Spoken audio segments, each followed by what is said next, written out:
বিকৃত করতে চায়, আমরা তাদেরকে হুঁশিয়ার করে বলতে চাই, সময় আছে,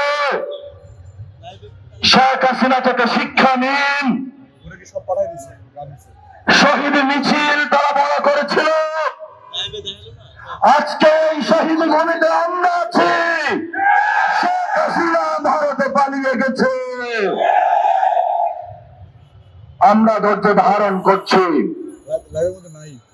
আমাদের ধৈর্যের বাঁধ ভাঙবেন না আপনারা।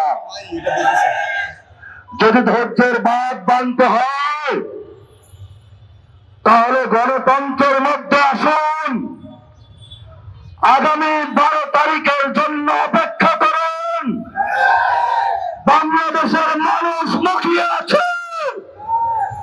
বাংলাদেশের মানুষ আগামী 12 তারিখে গণতন্ত্রের মধ্য দিয়ে যারা গত 1 বছর বাংলাদেশে টেন্ডারবাজি চালিয়েছিল, দুর্নীতি চালিয়েছিল, সন্ত্রাসী কার্যক্রম চালিয়েছিল, তাদের বিপক্ষে 11 দলীয় জোটকে ঐক্যবদ্ধ বাংলাদেশকে বিপুল ভোটে জয় করে ইনশাআল্লাহ সরকার গঠনের ধার প্রান্তে নিয়ে যাবে।